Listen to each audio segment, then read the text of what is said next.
Welcome to divine news. నేను నీలిమా. ఇక details చూస్తే గంపలగూడెం మండలంలో గంజాయి కలకలం. ఈ గంజాయి కేసులో గంపలగూడెం పోలీసులు నలుగురిని అరెస్ట్ చేసి 2 కిలోల గంజాయి 2 బైక్లను సీజ్ చేసినట్లుగా వెల్లడించిన పోలీసులు అరెస్ట్ చేసిన 4 వ్యక్తులపై crime number 962025 US 820 BSD PS act 1995 కింద కేసు నమోదు చేసినట్లు అధికారులు తెలిపారు. ఈ గంజాయి కేసు విషయంలో ఇంకా కొందరు ఉన్నట్లు, పలు ఆరోపణలు ఉన్నట్లు సమాచారం. పూర్వాపరాలు తెలియాల్సి ఉన్నట్లుగా పలువురు ఆరోపణలు. పత్రికా మిత్రులందరికీ నమస్కారం. ఈరోజు అనగా 25/6/2025 మధ్యాహ్నం 1 గంట సమయంలో గంపలగూడెం ఎస్ఐ ఎస్ శ్రీనివాసరావు తనకు రాబడిన నమ్మదగిన సమాచారం మేరకు పెదకొమిర గ్రామ శివారులో కొంతమంది వ్యక్తులు అనుమానాస్పదంగా ఉన్నారన్న సమాచారంతో తన సిబ్బందితో పాటు వెళ్లి వాళ్ళని క్యాచ్ చేయడం జరిగింది. వాళ్ళ దగ్గర సుమారు 4 వ్యక్తులు ఉన్నారు. వాళ్ళ దగ్గర సుమారుగా ఒక 2 కేజీల వరకు గంజాయితో ఉన్నారు వాళ్ళు. అందులో గుగులోతు నరేష్, ఇతను కొత్తగూడెం, గడ్డం రవికిషోర్, వేమిరెడ్డి దుర్గాప్రసాద్, దేవబత్తిన ప్రీతం కుమార్, వీళ్ళ 4 కూడా కస్టడీలోకి తీసుకోవడం జరిగింది. అయితే ఇందులో గుగులోతు నరేష్ అనే వ్యక్తి సీలేరు పైన ఒరిస్సా ప్రాంతాల నుంచి గంజాయిని సేకరించి హ్యూజ్ క్వాంటిటీలో అతను కిందకి తీసుకొని వస్తాడు. కిందకి తీసుకొని వచ్చి గంజాయిని గడ్డం రవికిషోర్, వేమిరెడ్డి దుర్గాప్రసాద్, దేవబత్తిన ప్రీతం కుమార్ వీళ్ళకి విక్రయిస్తాడు. వాళ్ళు వాటిని చిన్న చిన్న ప్యాకెట్లుగా చేసి ఎవరైతే ఈ గంజాయి సేవిస్తారో వాళ్ళకి అమ్మటం జరుగుతూ ఉంటది.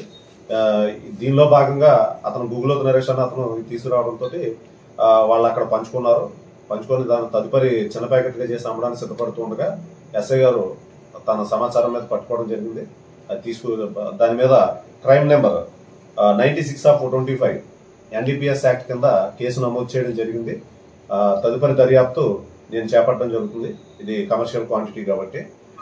ఈ సందర్భంగా నేను ప్రధానంగా తిరువూరు పరిధిలో, నా పరిధిలో ఉన్నటువంటి సర్కిల్లో పరిధిలోని తిరువూరు, గంపలగూడెం, ఏకొండూరు, విసన్నపేట మండలాల్లోని ప్రజలకు ముఖ్యంగా తెలియజేయండి ఏమనగా, ఈ గంజాయి అనేది చాలా ప్రమాదకరం. ఇది చాలా వ్యాప్తి చెందుతుంది సమాజంలో.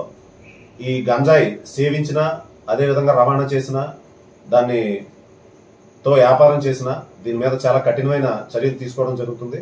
అదేవిధంగా గౌరవ NTR డిస్ట్రిక్ట్ కమిషనరేట్ సిపి గారు రాజశేఖర్ బాబు సార్ ఆదేశాల మీద, DCP మహేశ్వరరాజు గారి ఆదేశాలపైన, ACP ప్రసాద్ సార్ ఆదేశాలపైన ఈ గాంజాయి ఎవరైతే పెడ్లర్స్ ఉన్నారో వీళ్ళపైన పిట్ NDPS కింద కూడా కేసులు నమోదు చేయడం జరుగుతుంది. పిట్ NDPS అంటే వీళ్ళు ఒక 2-3 కేసుల్లో ఇన్వాల్వ్ అయ్యి గంజాయి రవాణా చేసే వాళ్ళని, ఈ ట్రాన్స్పోర్ట్ ఎవరైతే చేస్తారో వీళ్ళని అడ్డుకట్ట వేయడానికి గాను ఒక 1 year ప్రివెంటివ్ డిటెన్షన్ చేయడం జరుగుతుంది. కాబట్టి ఇటువంటి చర్యలకి ఎవరు ఉపక్రమించవద్దు. చట్టపరంగా చాలా కఠినమైన చర్యలు తీసుకోవడం జరుగుతుంది. ఫైనాన్షియల్ ఇన్వెస్టిగేషన్ కూడా చేయడం జరుగుతుంది. కాబట్టి గంజాయికి సంబంధించి గంజాయి కానీ ఇతర మత్తు పదార్థాలు కానీ ఎవరు కూడా వీటిని బారిన పడవద్దు.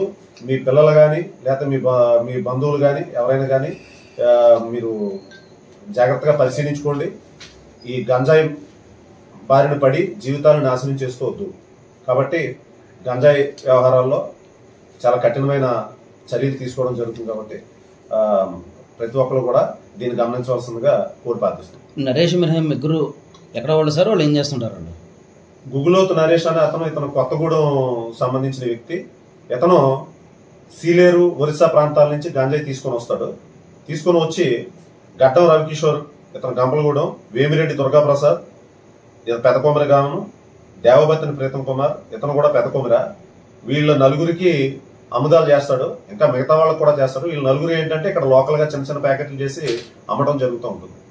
వీళ్ళు ఎంతకాలం చేస్తున్నారు సార్? వీళ్ళు గత సుమారుగా ఒక 4-5 సంవత్సరాల నుంచి వీళ్ళకి. లేటెస్ట్ అప్డేట్ కోసం ఇప్పుడే మా ఛానల్ ని లైక్ చేయండి, షేర్ చేయండి, సబ్స్క్రైబ్ చేసి గంట సింబల్ ని క్లిక్ చేయండి.